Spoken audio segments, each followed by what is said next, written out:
சென்னைக்கு கிளம்பியாச்சு. மணி வந்து பார்த்திங்கன்னா 5:30 ஆகுது. இல்லை 6 o'clock ஆகுது. ஆனால் சூரியன் சார் இன்னும் வரல. அதனால தான் அது இருட்டாக தெரியுது. அது எப்படின்னு தெரியல. இத்தனை நாள் வரைக்கும் நான் போன ட்ராவல் எல்லாமே ஊருக்கு போகும்போது முன்னாடி சீட்லேயோ இல்லை பின்னாடி சீட்லேயோ இல்லை சைடு சீட்லேயோ வந்து பேபி வச்சுருக்கவங்க இருப்பாங்க. கண்டிப்பாக குழந்த இருக்கும்.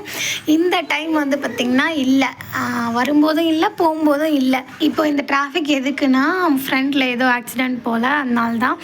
இந்த ஏரி பார்க்குறதுக்கு செம்மையாக இருந்துச்சு, சூப்பராக இருந்துச்சு, கண்ணு குளிர்ச்சியாக இருந்தது. நான் இதை வந்து லாங் வீடியோ எடுத்திருக்கேன். ஆனால் ஷார்ட்ஸ் எடுக்கும்போது பஸ்ஸு மூவ் ஆகிடுச்சு. சூப்பராக இருந்தது பார்க்குறதுக்கே. மறக்காமல் லாங் வீடியோ கீழே கிளிக் பண்ணி பாருங்கள். லாங் வீடியோனால் லாங் வீடியோ கிடையாது, ஒரு 1 minute 2 minute தான் போட்டிருக்கேன் இப்போலாம். ஸோ மறக்காமல் பாருங்கள். ஸோ நான் ஒரு குட்டியாக ஒரு அட்வைஸ் ஒன்று சொல்கிறேன். இப்போன்னு இல்லை, ஃப்யூச்சரில் கூட பேபி வச்சுக்கிட்டு தனியாக வந்து லாங் ட்ராவல் பண்ணாதீங்க. நான் பண்ணுறேன்னா என்னோட லைஃப் ஸ்டைல் வேறு. ஸோ இன்பிட்வீனில் உங்களால் சாப்பிட முடியாது, ரெஸ்ட் ரூம் போக முடியாது, ரொம்ப கஷ்டம். ஸோ அவ்வளோதான், அட்வைஸ் முடிஞ்சு.